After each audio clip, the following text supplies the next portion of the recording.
So class, आज का topic हमारा रहेगा प्लेसेंटा फॉर्मेशन। कैसे होता है प्लेसेंटा फॉर्मेशन, ये हमें देखना है। ठीक है,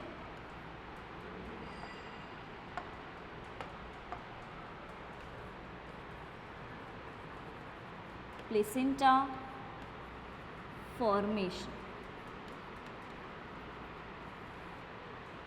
ऑलराइट, नाउ प्लेसेंटा फॉर्मेशन की बात कर रहे हैं हम, तो हम देखेंगे यहाँ पर सबसे पहले नॉर्मल यूटेरस कैसा होता है, इस चीज़ को हमें देखना है। यहाँ देखेंगे एक्चुअल में नॉर्मल यूटेरस का स्ट्रक्चर,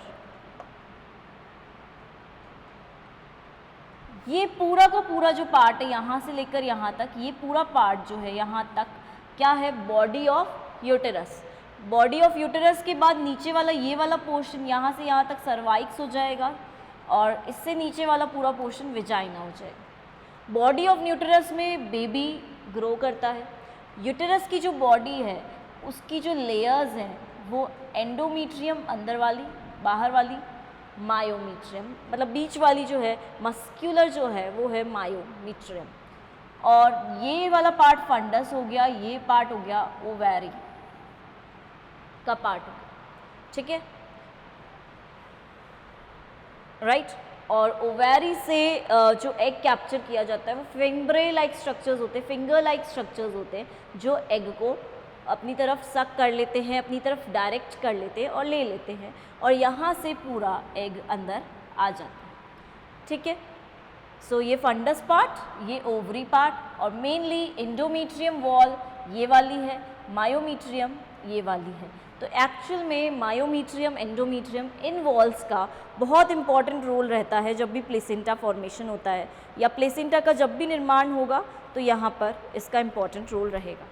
अब प्लेसेंटा फॉर्मेशन की बात करेंगे तो प्लेसेंटा फॉर्मेशन, पहले यूटेरस की बात की, यूटेरस के बाद प्लेसेंटा फॉर्मेशन कैसे ऑर्गेनिजम्स में होगा, क्या ओविपेरस ऑर्गेनिजम्स में होगा, अंडप्रजक होते हैं उनके अंदर होगा, या फिर विविपेरस में होगा। तो सीधी सी बात है, जो अंडप्रजक हैं वो, जो ओविपेरस है वो एग गिविंग ऑर्गेनिजम्स हैं, और एग गिविंग ऑर्गेनिजम्स है तो उनके पास योक है, पित्तक है बहुत मात्रा में कि न्यूट्रिशन मिल सके। तो प्लेसेंटा हमेशा किस में बनेगा, शिशु प्रजक जंतुओं में, विविपेरस में, जो डायरेक्ट ऑर्गेनिजम्स को बर्थ देते हैं, और ऐसे जंतुओं में प्लेसेंटा ज़रूरी है बिकॉज यहाँ पित्तक की मात्रा काफ़ी कम। तो न्यूट्रिशन, पोषण कौन देगा, प्लेसेंटा, क्योंकि प्लेसेंटा का एक मेन काम यही है, फंक्शंस यही है कि ये आदान प्रदान करता है सब्सटेंसेस का, एक्सक्रीटरी सब्सटेंसेस को मदर को देगा, जो न्यूट्रिशनल सब्सटेंसेस होते हैं वो लेता है, एक्चुअल में पोषण ले रहा है मदर से, तो एक तरह से न्यूट्रिशन ले रहा है, तो किसकी हेल्प से ले रहा है, प्लेसेंटा की हेल्प से ही ले रहा है। तो आप इसको जब डिफ़ाइन करते हो तो डिफ़ाइन करते समय कैसे डिफ़ाइन करेंगे, ये एक स्थायी अंग है या अस्थायी अंग है, परमानेंट ऑर्गन है या टेम्परेरी ऑर्गन है, ऑब्वियसली टेम्परेरी ऑर्गन है, लाइफ टाइम तक नहीं रहता साथ, कुछ टाइम के लिए, कुछ समय के लिए रहेगा, तो बोल सकते हो अस्थायी अंग है, टेम्परेरी ऑर्गन है, जिसका मेन काम क्या है, आदान प्रदान करना सब्सटेंसेस का, प्लस बनता किससे है, कुछ पार्ट मदर का, कुछ पार्ट फीटस का, ये दोनों पार्ट्स जब इन्वॉल्व होंगे तब क्या बन जाता है, प्लेसेंटा बन जाता है। तो प्लेसेंटा की टिश्यू स्ट्रक्चर की बात करेंगे तो टिश्यू स्ट्रक्चर देखेंगे हम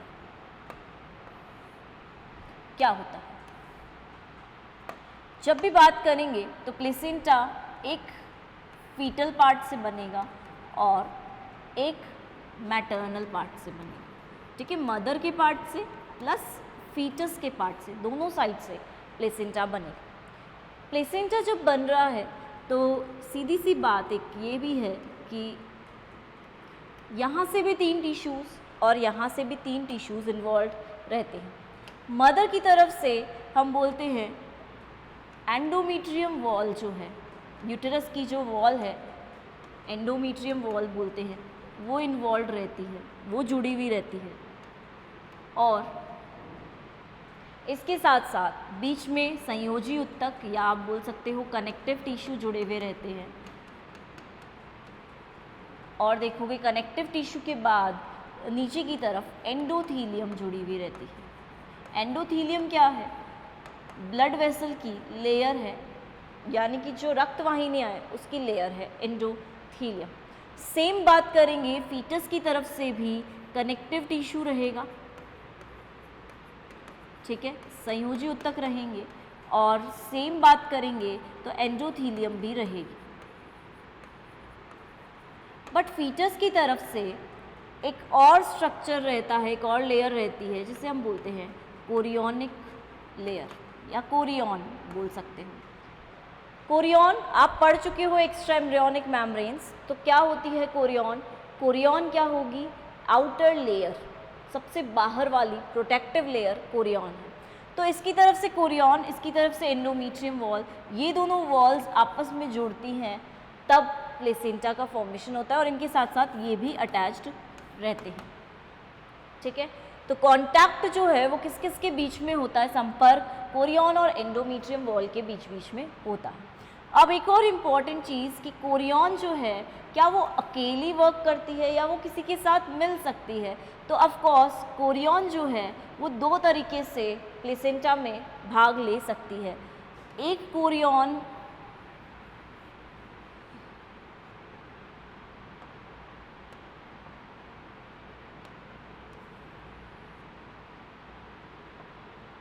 देखेंगे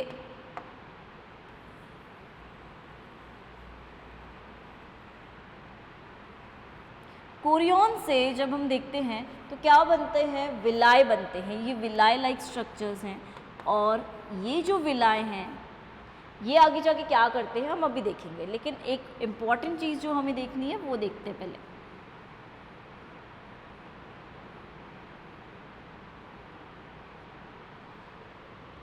ठीक है, कुछ इस तरह की बात कर रहे हैं हम। यहाँ पे हम देखेंगे, यहाँ पे भ्रूण है ये, ठीक है, भ्रूण के बाहर की झिल्ली है, ये एलेंटॉइस है और इसके नीचे जो है ये पूरा क्या है? पित्तक कोश, ठीक है, ये योग सैक है, ठीक बात है। अब जब कांटेक्ट कोरियन और पित्तक कोश के बीच में होता है, यानी कि कोरियन और पित्तक कोश दोनों एक दूसरे से फ्यूज़ करके विलाय जैसी संरचना बनाते हैं, तो उस कंडीशन में अब ये पता है क्या, ये पित्तक कोश तो है बट ये ऐसे नहीं रहेगा। अब ये पता है कैसे रहेगा? ये अब रहेगा ऐसे, देखेंगे, ठीक है। ये तो मैंने जनरल स्ट्रक्चर बताया, अब ये कैसे रहेगा ये भी देखो। सपोज मैंने बोला ये एम्ब्रियो, ठीक है, ये एलेंटॉइस, ये एम्ब्रियो के बाहर की एमनियन, और अब देखोगे पित्तक कोश को। अब ये पता है कैसा रहेगा? ऐसा हो जाएगा, ठीक है। अब ये बना हुआ रहेगा, किसके साथ जुड़ा हुआ रहेगा? यहाँ पे इस तरह से कोरियन के साथ जुड़ गया है पित्तक कोश। पहले कैसा था? फोल्डेड। अब क्योंकि इन दोनों को मिलकर विलाय बनाने हैं तो ये विलाय बना रहे दोनों मिलकर। कौन कौन मिलकर बना रहे हैं? एक तो हो जाएगा योग सैक और एक हो जाएगा कोरियन। तो कोरियन और योग सैक मिलकर जब विलाय बनाते हैं, सूक्ष्म रसांकुर बनाते हैं, तो इसको हम बोलते हैं, इस विलाय को हम बोलते हैं कोरियो विटिलाइन प्लेसेंटा है ये, ठीक है, कोरियो विटिलाइन है। कोरियन और योग सैक पित्तक कोश मिलकर बना रहे हैं। यहाँ देखेंगे सेम चीज़, यहाँ पे भी देखेंगे क्या देखने को मिलता है? यहाँ पे देखेंगे ये हमारा भ्रूण है, भ्रूण के यहाँ पे ये है और यहाँ पे पित्तक कोश ऐसे है, और पित्तक कोश यहाँ नहीं बना के मैं साइड में बनाऊँ तो ज़्यादा सही रहेगा, ठीक है। ये पित्तक,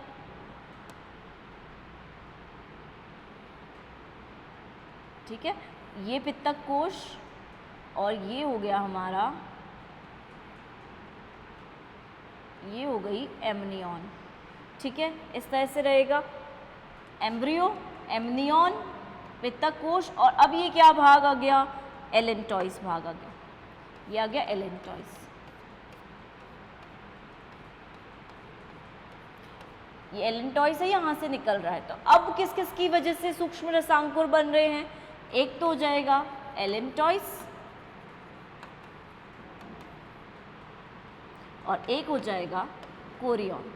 तो एलेंटॉइस और कोरियन मिलकर अगर बनाते हैं तो इसको हम बोलते हैं कोरियो एलेंटॉइक। और एलेंटॉइस कब मिलेगी? जब जंतुओं में योगसैक है ही नहीं या पित्तक कोश नहीं है या पित्तक की उपस्थिति नहीं है। तो दो टाइप से प्लेसेंटा बन सकते हैं, एक कोरियोविटेलाइन, एक कोरियो एलेंटॉइक। ठीक है, आई होप ये चीज़ आपको क्लियर होगी। नेक्स्ट देखोगे इस डायग्राम को, यहाँ क्या देखने को मिल रहा है? एमनियोटिक सैक, एमनियन है इसलिए एमनियोटिक सैक देखने को मिल रहा है। एमनियोटिक फ्लूइड भरा हुआ है इसके अंदर। कोरियन देखने को मिल रही है, एमनियन देखने को मिल रही है।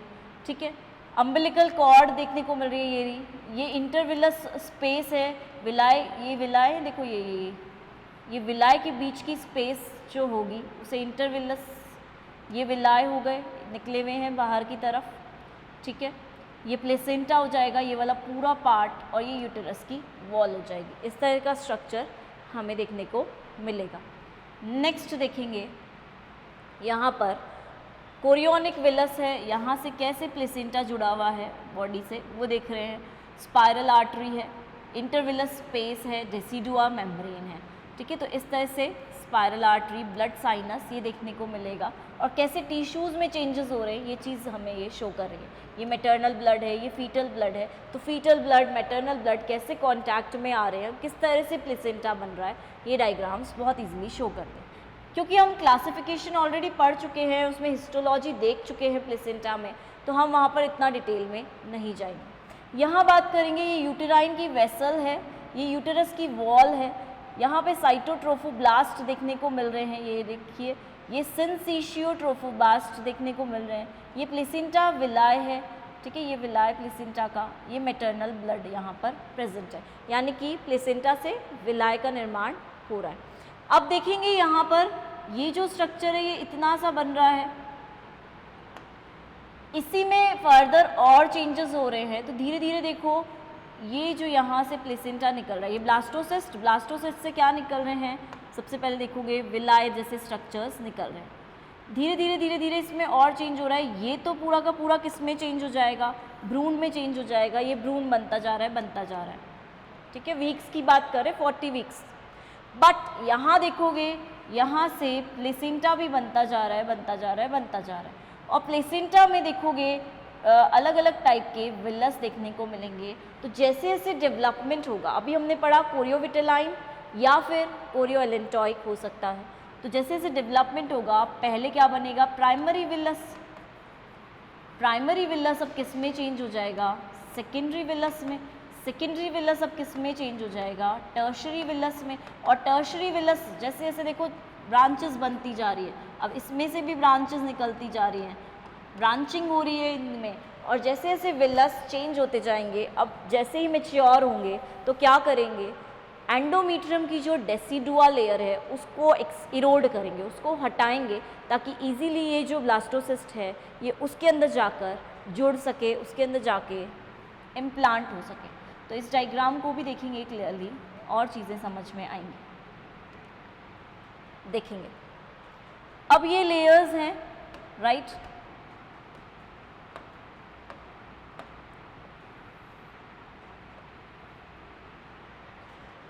यूटेरस की बात कर रहे हैं, यूटेरस में ही हमें ये लेयर्स देखने को मिल रही है।